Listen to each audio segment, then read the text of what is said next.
Estamos de vuelta con todos ustedes en su programa Medicina y Salud. Agradecido de Dios y de todos ustedes por el favor de su sintonía. Agradecemos a todo aquel que ha sintonizado y como mencionamos en el segmento pasado, estamos hablando o vamos a iniciar a hablar sobre el tema del asma. ¿Y por qué el asma? Porque el asma es una enfermedad como que es frecuente, como que no tiene cura, como que hay muchos mitos alrededor de esta enfermedad. Y voy a introducir con una leve definición. El asma es una enfermedad inflamatoria crónica de la vía respiratoria que afecta principalmente a los bronquios y a la vía aérea grande. Impidiendo la adecuada entrada y salida de aire desde los pulmones. Por eso, en la mayoría de los casos, los pacientes manifiestan síntoma, el principal síntoma manifiesta es la dificultad respiratoria.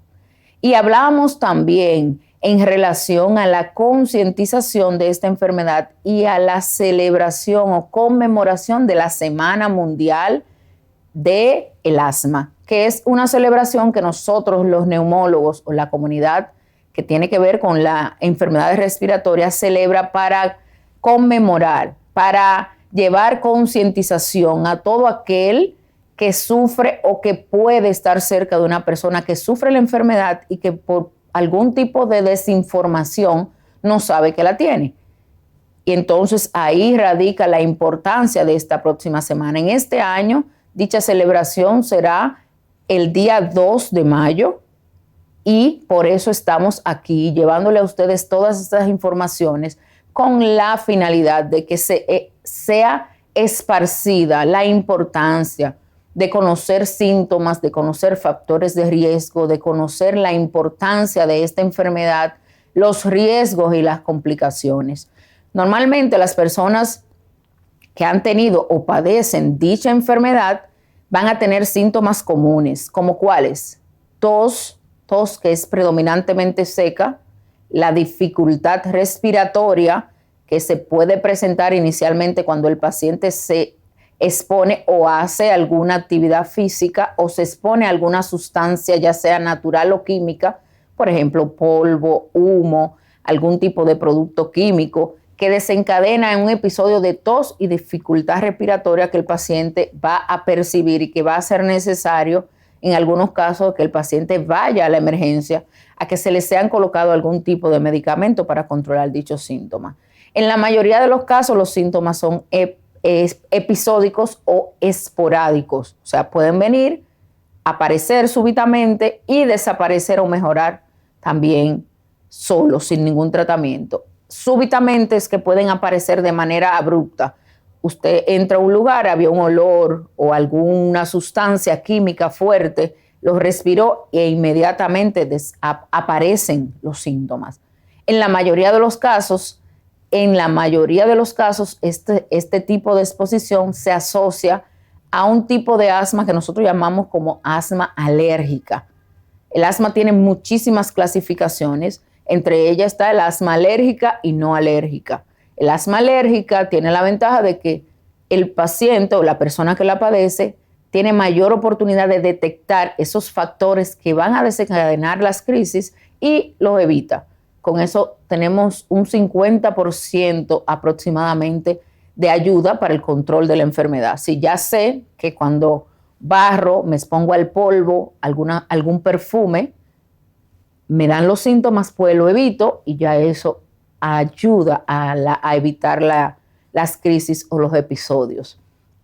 La crisis de asma, ya que lo mencioné. Las crisis de asma son esos episodios que, como bien decía, pueden aparecer de forma súbita o repentina y que van a llevar al paciente casi siempre a tener que visitar la emergencia a nebulizarse. Ese paciente normalmente no tiene episodios recurrentes ni frecuentes, pero hay un momento que puede presentarlo. ¿Cuáles son esos factores desencadenantes aparte de lo que ya he mencionado? Bueno, esos factores desencadenantes, aparte del polvo, del humo, de los perfumes, detergentes, productos químicos, también pueden ser efectos o exposición a virus.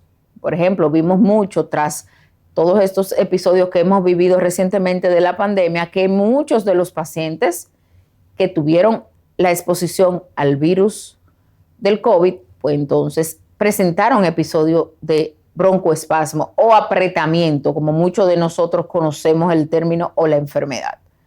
Empezaron a tener esos síntomas. Pues los virus también son un agente frecuente desencadenante de crisis, o también en la primera etapa de la vida, durante la niñez, no solamente son desencadenantes de crisis, sino que se asocian con el desarrollo de la enfermedad.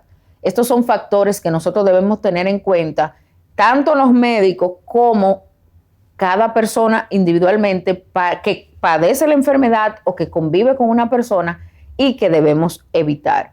¿Para qué? Para evitar las crisis o episodios que pueden llegar hasta una gravedad.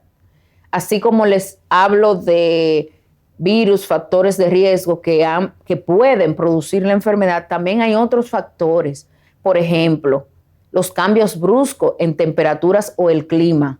Muchos pacientes llegan a nuestras consultas y nos refieren que, doctora, desde que se nubla, desde que cae una agüita, pues ya estoy apretado. Sí, claramente, y se ha estudiado muy bien, los cambios en la temperatura o los cambios bruscos. Por ejemplo, usted trabaja en una oficina y el aire en ese lugar, el aire acondicionado, se maneja en temperaturas muy bajas y sale bruscamente a temperaturas cálidas. El cambio abrupto en las temperaturas a nivel de la vía aérea se puede presentar.